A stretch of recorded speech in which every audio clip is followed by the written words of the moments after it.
Halo Sobat Ligals, apa kabar kalian semua? Semoga kalian semua dalam keadaan sehat ya. Nah Sobat Ligals, di video sebelumnya kita pernah membahas tentang perkara perceraian. Nah, dari perceraian itu pasti ada mungkin lanjutan dari peristiwa tersebut ya. Antara lain mungkin nantinya ada pembahasan tentang harta gono gini, ataupun juga yang paling penting ini tentang hak asuh anak. Nah, pastinya dari dampak perceraian itu pastinya dari hak asuh anak ataupun harta gono gini itu akan menjadi lanjutan dari kasus perceraian tersebut. Nah, untuk menjelaskan terkait dengan topik kita kali ini yang kita bahas yaitu tentang hak asuh, hari ini telah hadir narasumber kita yaitu Pak Fritz Marshall Siap. Adu. Apa kabar Pak? Sehat? Baik, baik, baik, sehat, sehat selalu. Siap. Nah, dengan Pak Fritz kita akan bahas tentang hak asuh akibat terjadinya perceraian. Selamat menyaksikan. Pak Fritz, Siap, di video sebelumnya kita pernah membahas tentang perceraian ya Pak ya. perceraian. Betul, betul, Nah, betul. dari dampak perceraian ini pastinya eh, akan ada hal lain yang sebagai tindak lanjut dari dampak perceraian itu ya. Di antaranya Betul, itu yang akan kita bahas yaitu tentang hak asuh anak nih Pak. betul. Nah, sebenarnya hak asuh anak ini siapa sih Pak yang berhak untuk mendapatkannya antara apakah itu ayahnya atau pihak ibunya Pak? Bisa jelaskan Pak? Baik, dalam perceraian itu terkait perceraian, maka semua konsep berpikirnya adalah bagaimana kita melakukan upaya langkah-langkah hukum. Terkait dengan langkah-langkah hukum terkait dengan perceraian, itu ada dua versi, Pak ya. Jadi versi pertama itu kan versi perceraian yang menurut agama Islam dan Kristen yang kita Ya, video pertama ya. Nah, dari hasil perceraian itu kan pasti ada di dalamnya ada terkait dengan hak asuh anak. Jika dalam perkawinan itu terdapat eh, mendapatkan anak. anak. Nah, anak itu pasti kan punya hak. Tuh, hak Nah, sebagai nah seorang untuk anak. dalam proses perceraian itu pasti setiap siapapun yang mengajukan perceraian baik ibunya atau anak bapaknya yang melakukan gugatan perceraian pasti di dalam klausul-klausul gugatan itu pasti tertuang terkait dengan hak asuh anak. Nah, tinggal Oke. bagaimana meyakinkan pihak-pihak yang berkepentingan untuk mendapatkan hak asuh ini untuk menjelaskan dan meyakinkan para yang mulia hakim. Ya, terkait dengan dalam gugatan itu ditulis bahwa hak asuh anak ada undang-undang yang mengatur itu, yaitu ada jurisprudensi Mahkamah Agung. Dalam putusannya itu bahwa dalam jurisprudensi itu diputuskan bahwa anak yang di bawah umur itu hak asuhnya di ibunya. Di bawah umur berapa nih, Pak? Di bawah umur. Jadi 10, ada 12, apa jadi 17? 0 sampai 12 tahun Oke. itu anak itu dia hak asuhnya kepada ibunya. Oh, itu udah secara Ya, otomatis itu dan diatur dalam undang-undang ya, ya Pak ya? jatuh di jurisprudensi itu. Dan dikuatkan juga dalam Undang-Undang Nomor 1 Tahun 74. Itu juga jelas sekali di situ jelaskan terkait dengan hak asuh anak. Nah, hak asuh anak ini dalam putusan itu kalau jika para pihak yang melakukan perceraian itu bisa meyakinkan hakim untuk bisa mendalilkan bahwa anak ini betul-betul masih di bawah umur. Itu pertama.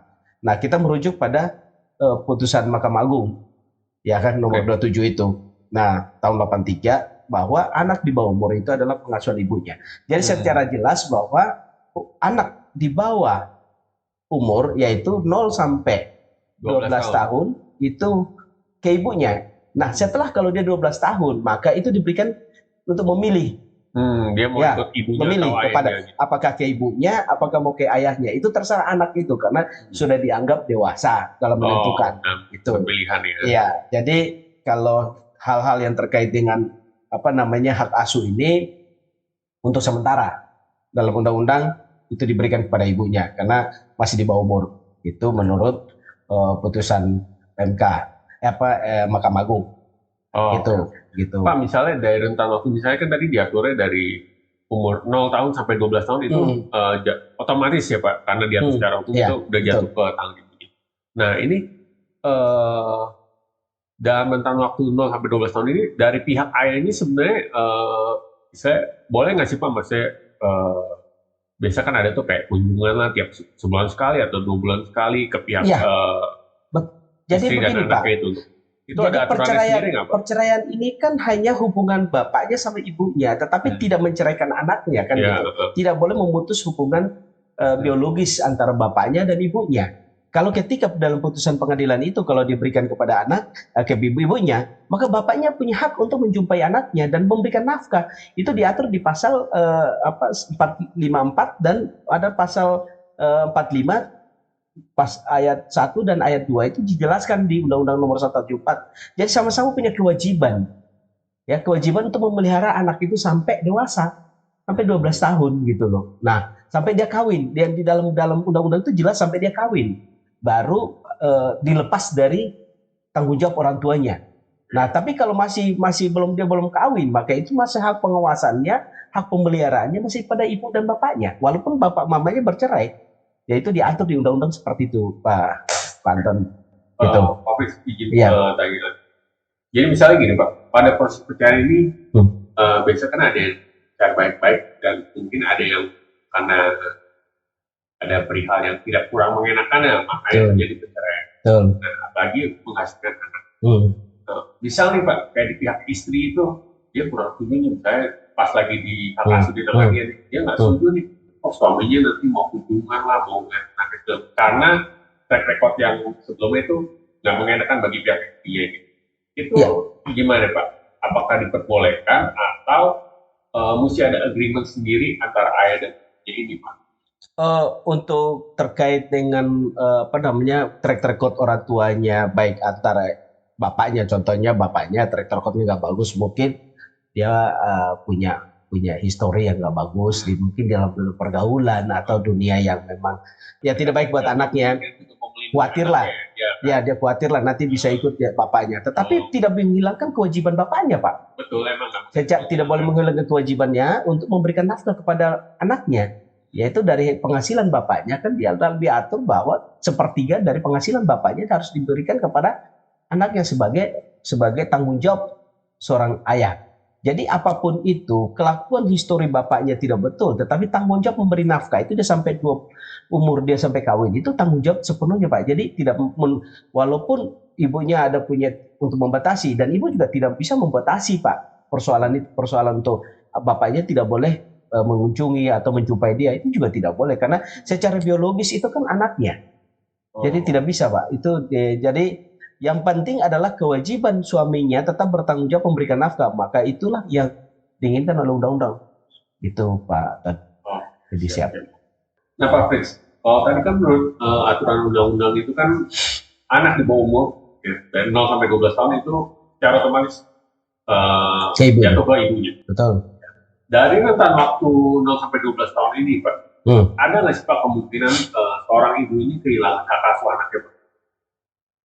Dalam aturan memang betul bahwa hak asuh anak itu ke ibunya dari 0 sampai 12 tahun. Artinya dalam masa masih di bawah umur inilah ya memang hak asuh pada ibunya. Tapi bisa saja hak asuh anak itu bisa beralih ke bapaknya. Karena satu, ada hal-hal yang menjadi dasar untuk suaminya bisa mendapatkan hak asuh itu. Caranya bagaimana? Caranya dia bisa memohon kepada pengadilan. Mohon kepada pengadilan karena putusannya kan lewat gugatan perceraian kan diberikan kepada ibunya. Nah ini kan kita bicara soal konteks perceraian kan ya. Nah ternyata dalam proses waktu berjalan itu putusan sudah keluar dan berjalan anggaplah 1 tahun 2 tahun, tahun ketiga itu ternyata anak ini malah tidak dalam pemeliharaan ibunya dengan baik. Contoh, ibunya tidak memperhatikan anak itu dalam hal karena ibu ini sering melakukan perbuatan buruk. Ya, mungkin dia tersangkut masalah pidana hukum. Jadi dia di penjara dan secara sah juga mungkin ibu ini juga melanggar jaminan anak ini tidak diasuh secara jasmani dan rohaninya. Dan itu pun bapak ini pemohon ini dalam bapaknya ini dia memohon dan membuktikan di pengadilan, gitu. Nah, bisa membuktikan hal itu di depan pengadilan, maka itu bisa sah, bisa berubah penetapan penetapan hak asuh kepada ibunya, ke bapaknya.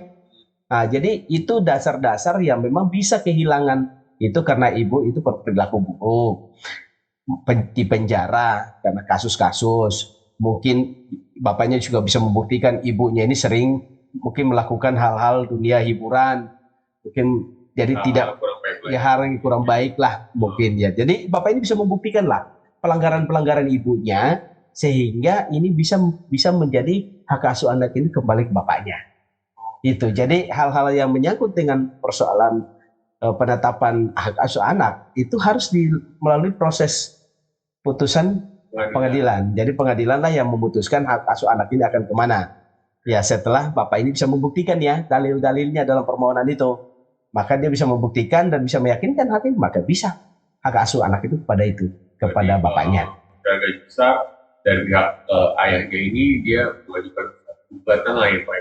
Semacam permohonan penetapan hak asuh anak. Ya. Pengalihan hak asuh anak. Ya. Dan dari pihak ibunya ya tidak bisa dia tidak menjalankan kewajiban seorang ibu untuk memelihara anaknya, menjaga dan mengayomi dan mendidik ya. Nah, jadi intinya adalah bapak ini melihat bahwa ini harus diambil alih oleh bapaknya. Nah, bapaknya bisa membuktikan hal-hal yang terkait dengan itu, pelanggaran-pelanggaran itu. Nah, sepanjang dia bisa membuktikan dan itu diyakinkan oleh hakim dan itu benar, ya sudah, hak asuh anak itu bisa ditetapkan kepada bapaknya tanpa harus menunggu sampai 12 tahun itu, Pak. Gitu. Siap, gitu Pak Don. Untuk penerapan hak asuh anak ini, Pak, untuk persyaratannya itu seperti apa ya? Jadi persyaratan-persyaratan yang sering terjadi itu yaitu syarat-syaratnya ya harus punya akte kelahiran, ya kan Pak ya. Pemohon juga harus pernah mengasuh anaknya minimal 6 bulan lah, ya kan gitu. Terus melampirkan KTP, KK, KTP orang tua aslinya. Ya contohnya kan mereka bercerai, bisa aja kan tadi saya bilang itu bapak bisa memohon penetapan pengasuhan anak karena prosesnya kan seperti itu. Jadi bapak ini kan mau ambil alih dari ibunya nih contohnya. Nah beda dengan kalau kita memohon adopsi ya beda. Ya jadi kan bapak ini kan mantan suami istri yang dulu ya udah itu bisa dilakukan KTP pemohonnya siapa. Nah harus mendapatkan rekomendasi dari dinas sosial. Nah gitu juga bisa. Dia udah melampirkan SKCK dan kepolisian terkait dengan mungkin kelakuan baik juga itu bisa melampirkan surat keterangan sehat dari dokter. Itu kan syarat-syarat yang memang harus dipenuhi oleh pemohon gitu Pak Yanto gitu. Oke Pak Fik, pasca terjadi perceraian nih Pak. Siap. Pastinya kan anak ini banyak kebutuhan nih Pak dari pendidikan atau untuk dia sehari-hari, kebutuhan sehari-hari ya. Betul. Ini kalau tahu hak-hak apa saja sih Pak yang harus dipenuhi Pak untuk hak asuh anak ini Pak dari pihak suami ataupun istrinya, apa full di suami semua Pak? Baik, apa yang dicantumkan di dalam Undang-Undang Nomor 1 Tahun 74 tentang perkawinan, maka baik sudah bercerai maupun belum bercerai itu kan sama-sama punya hak asuh, hak memberi nafkah. Itu juga sama-sama punya hak memberi nafkah. Yaitu hak anak itu meliputi hak untuk dia mendapatkan pelayanan, ya kan, dari kedua orang tuanya. Bisa ibunya kalau sebelum bercerai, ya, karena ibunya sama bapaknya pelayanan. Yang kedua hak memelihara, ya kan, hak memelihara. Jadi memelihara itu dalam arti bahwa mereka nafkah lahir batinnya itu juga terpenuhi, terbaik dengan biaya dan segala macam, hak pendidikan dan hak-hak lain yang terkait dengan anak. Anak punya hak itu didapatkan kedua orang tuanya. Kalau pertanyaan kalau juga bercerai, hak ini anak-anak ini bagaimana? Nah, kedua-duanya sama Pak, punya hak. Cuma memang bedanya cuma anak ini pada saat putusan pengadilan dia diberikan hak kepada ibunya. Asuhnya saja Pak, mengasuhnya saja. Mengasuhnya. Tapi proses pemeliharaannya keduanya sama-sama punya hak. Hak itu harus didapatkan kedua-duanya. Karena persoalan perceraian itu kan antara bapak dan ibunya, tetapi tidak memutus silaturahmi atau lahir darah biologis dari kedua orang tua. Yaitu jadi hak itu nafkah anak itu ya semua harus terpenuhi, yaitu ibu mungkin dalam pengasuhannya ibu harus memperhatikan jaminan kesehatannya, jaminan sekolahnya, jaminan kegiatan-kegiatan yang terkait dengan proses pendidikan anak, proses prestasi anak dan lain-lain. Itu kan ibu punya pengawasan itu semua. Nah bapaknya ini juga sama punya hak yang anak juga harus dapatkan dari bapaknya juga, seperti kayak mungkin sering dapat kunjungan dan dapat support dari bapaknya, dapat dukungan dari bapaknya terkait dengan mungkin anak ini mau sekolah di mana, bapaknya support biaya, ya kan, yang diatur di undang-undang kan terkait sepertiga dari penghasilan bapaknya kan harus diberikan kepada anaknya. Nah itu kan sudah diatur, jadi hak anak itu tidak boleh salah satu hanya dapatkan dari ibunya karena asuh di ibunya, jadi bapaknya tidak boleh tidak dapatkan hak dari bapaknya. Tidak bisa begitu. Jadi dua-duanya sama-sama Pak. Jadi sama-sama anaknya itu kan, anak ini kan kedua orang tuanya, anak ini harus dapat hak yang sama dari kedua orang tuanya. Jadi terkait dengan pembiayaan, terkait dengan segala macam, itu semua itu anak itu punya hak. Jadi dapatkan dari ibunya dan dari bapaknya, dan memang tidak boleh memutus rantai hubungan biologis antara bapak dan ibunya, itu tidak boleh. Anak itu punya hak yang sama. Ya terkait dengan undang-undang, ya kita harus hormati itu, dan memang itu kewajiban harus dipenuhi lah Pak. Dan pihak ibu maupun pihak ayah itu ya tetap harus dipenuhi. Dan tumbuh kembang anaknya. Kan setiap orang tua kan pasti ingin anaknya kan berprestasi, berpendidikan yang bagus, supaya bisa dapat pekerjaan yang layak.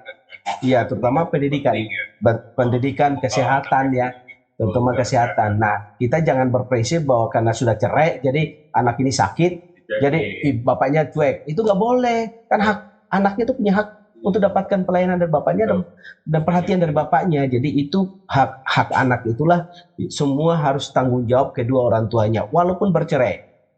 Cuma bedanya pengasuhannya ke ibunya, tetapi tetap orang tua bapak ini juga tetap harus peran aktif di dalamnya, supaya anak ini tidak kehilangan sosok ayah, walaupun tidak bersama ibunya, tetapi jangan sampai kehilangan ayahnya. Kan figur ayah juga menjadi contoh. Jika anak ini, nanti besok-besok saya sekolah, saya seperti ayahnya. Contohnya Pak Anton nih, sebagai orang desainer, contoh, ini desainer terkenal. Ya, jadi kan dia melihat bapaknya seperti itu, anak ini kan punya hak juga, seperti bapakku loh. Atau seperti ibu saya seorang menteri contohnya, aku seperti ibuku gitu. Jadi motivasi itu diberikan, dan hak anak itu mendapatkan dari kita sebagai orang tuanya. Oke. Pak Kris, kita lanjutin lagi di perbincangan kita Pak. Baik Pak. Untuk hak asuh anak ini Pak, gimana sih Pak untuk proses gugatan hak asuh anak ini dapat diajukan baik oleh pihak istri ataupun suami Pak? Ya, jadi proses hak asuh itu kan ada dua versi ya Pak ya. Versi percerai dan versi adopsi nih. Oke. Ya, kalau kita versi adopsi, maka kita melalui proses yang namanya adopsi. Itu pasti kan hal-hal yang terkait dengan syarat-syarat adopsi dan segala macam kita harus lengkapin. Nah, itu kita bisa mengajukan ke pengadilan negeri untuk mendapatkan hak asuh. Ya, hak asuh. Nah, kalau proses terkait dengan materi kita adalah proses perceraian, maka proses penetapan tadi yang saya jelaskan dari awal terkait dengan bapak ini mengajukan permohonan untuk mendapatkan penetapan hak asuh anak, yaitu bisa melalui pengadilan negeri dan bisa melalui pengadilan agama. Jadi pengadilan negeri itu adalah non-muslim, itu bisa ditetapkan di pengadilan negeri dan bisa juga melalui pengadilan agama, tapi lebih fokusnya adalah untuk mencatatkan ini semua akte kelahiran dan segala macam, semuanya berpatokan di pengadilan negeri. supaya itu dicatatkan untuk peralihan hak asuh. Itu jadi itu semua prosesnya itu ada di pengadilan negeri. Berarti Gitu. semua pengajuan tentang gugatan hak asuh itu dapat diproses Iya, di pengadilan negeri untuk dapatkan. Ya, karena itu pengadilan agama. ya, jadi itu prosesnya itu kan kita permohonan untuk mendapatkan hak asuh, ya kita melalui pengadilan, Pak. Gitu. Berarti nanti setelah ada putusan pengadilan, ya baru kita untuk daftarkan ke Dukcapil. Lagi. Ya, ke Dukcapil untuk ditetapkan sebagai hak asuhnya kepada siapa? Bapak-bapaknya, ya sudah diikut bapaknya. Itu kan, tapi itu kalau kita mau perceraian, tidak kan hanya menganut asuhnya saja, tetapi kalau seandainya kalau adopsi ya memang harus melalui Dukcapil untuk menerangkan bahwa anak ini telah diadopsi oleh orang tua bukan aslinya gitu. Tapi kalau orang tua aslinya ya tetap permohonan saja, dan itu sebagai surat keterangan pengadilan itu untuk menentukan itu. Gitu. Jadi bisa nanti perubahan nanti di kakaknya. Kakaknya kan berubah nih, Pak. Berarti jadi semua berubah ya, Pak? Kakak. Iya, pasti berubah karena orang bercerai itu pasti berubah, karena pertama kan dia sudah kakaknya kan pasti berubah, kan kakak ini kan pasti bisa karena nanti ibu sama anaknya, ya kan, ibu sama anaknya. Nanti kalau dia berubah lagi, nanti bapak ini kalau mungkin sudah kawin lagi, mungkin dia masukin ke kakak yang baru. Bisa saja seperti itu, karena itu memang itu aturan dan mekanisme seperti itu, Pak. Siap. Pak Frits, terima kasih. Siap. Pak Raden datang ke studio kita. Siap. Baik. Tentang kali ini kita bahas tentang hak asuh ya, Pak. Siap. Oke, Sobat Eagles. Sekian tayangan kita kali ini. Semoga informasi yang ada di tayangan ini bermanfaat untuk kalian. Dan jangan lupa untuk subscribe dan juga nyalakan lonceng notifikasi agar kalian selalu update dengan video-video terbaru dari kita. Buat kalian yang punya ide ataupun mau komentar, boleh langsung di kolom komentar di kolom bawah ini ya. Jangan lupa untuk like, share, dan komen juga. Sampai jumpa Sobat Eagles. Sampai jumpa.